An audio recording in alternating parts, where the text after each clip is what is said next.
Before we get into today's show, let me tell you about HubSpot. If you're hustling in the trenches to build a business or bootstrapping one of your own, let's talk about an AI-powered tool that can lighten up your workload a bit.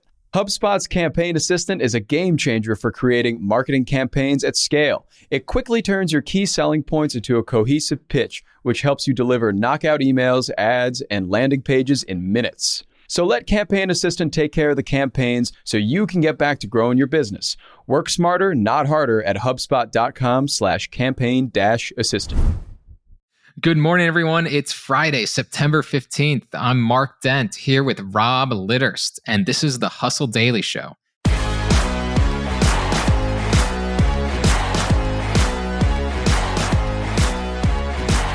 Today, we're going to talk about weight loss drugs. They keep growing in popularity, so much so that they are known as the drug of Hollywood.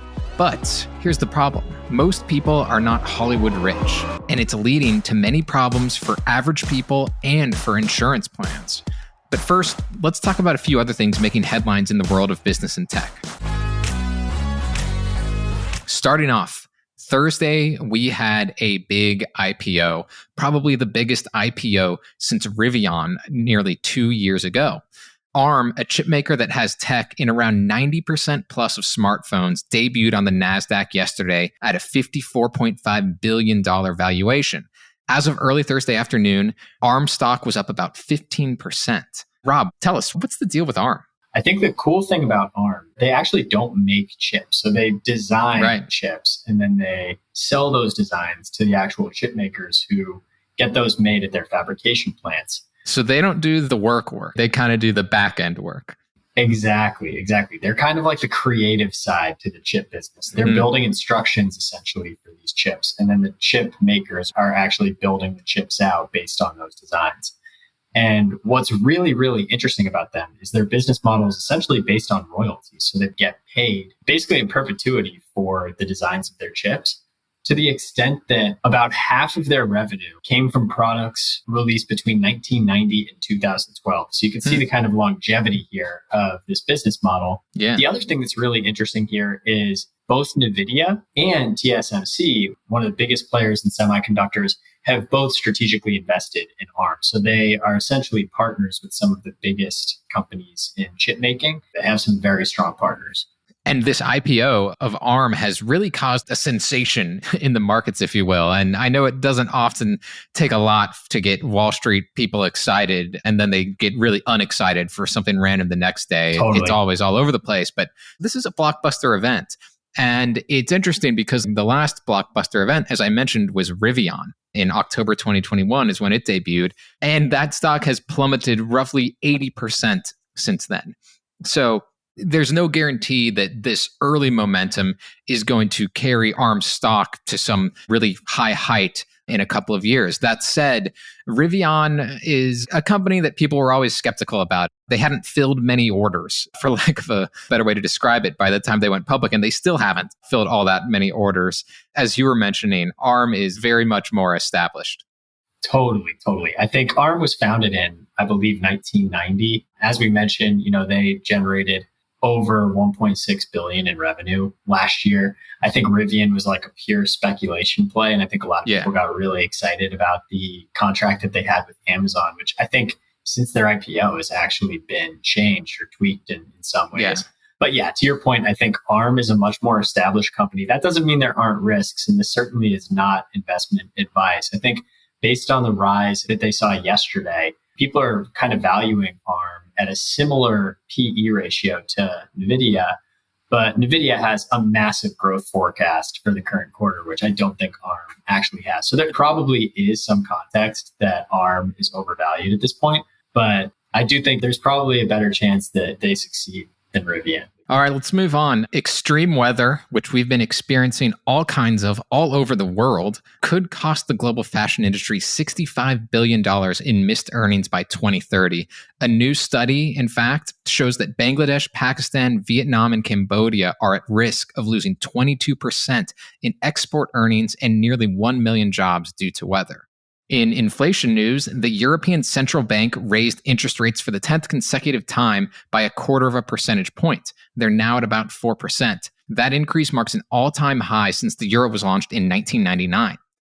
On to AI. The Craigslist guy, Craig Newmark, he's trying to fight AI misinformation. Newmark announced on Thursday that he is pouring $3 million for an initiative that will fund an AI literacy program and AI ratings, i.e. basically ranking which forms of AI are reliable. Craig Newmark, this guy is maybe the most under-monetized person in the world. I mean, he's a guy who easily could have been a multi-billionaire. I'm not sure how much Craig Newmark's actually worth, but had a huge opportunity, I think, to be worth more. And it seems like his head's in the right place and he's focused on the right things. And Newmark would be the first to admit that Craigslist had some major downsides to it. A lot of scams. Oh, yeah. And it did contribute to the gutting of the local news industry.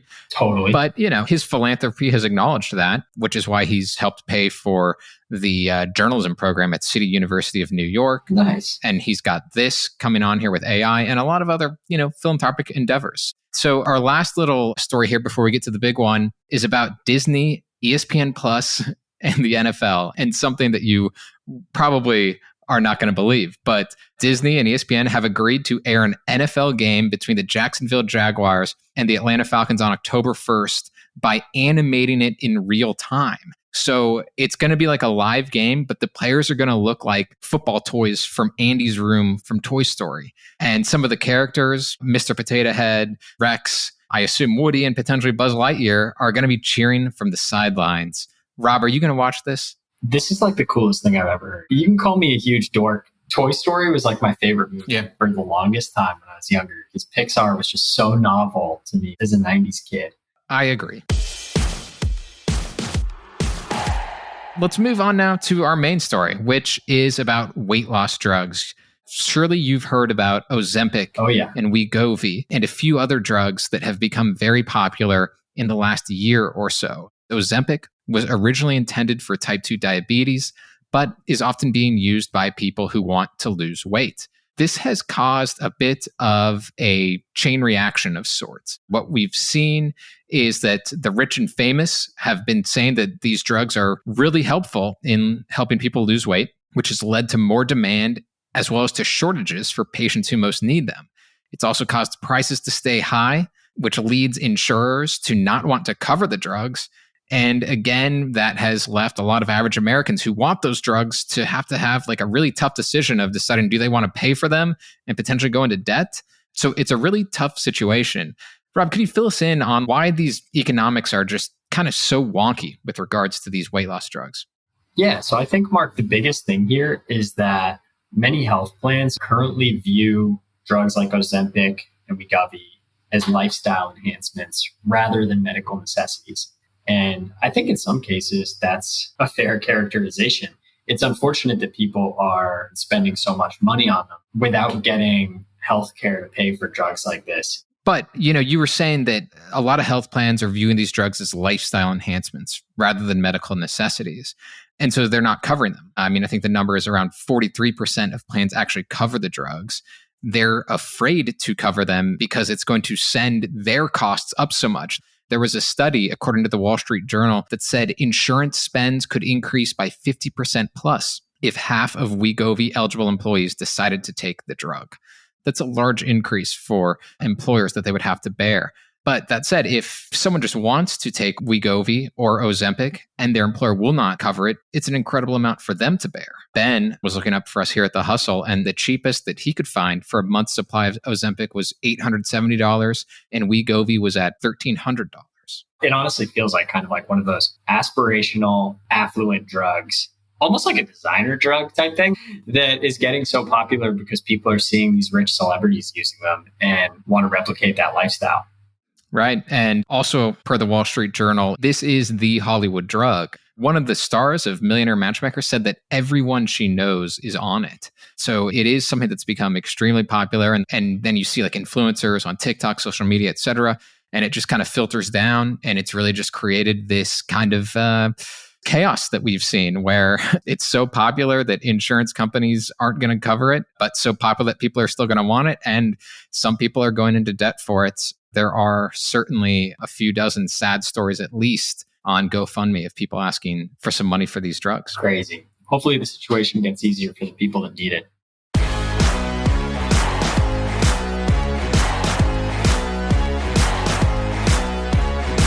Well, that's going to do it for us today. Thanks, everyone, for tuning into the Hustle Daily Show. We're a proud part of the HubSpot podcast network. Our editor today is Robert Hartwig, and our executive producer is Darren Clarke. We've got a lot more tech and business coverage in our newsletter. So if you're not subscribed, please get signed up at thehustle.co/email. We'll catch you next week.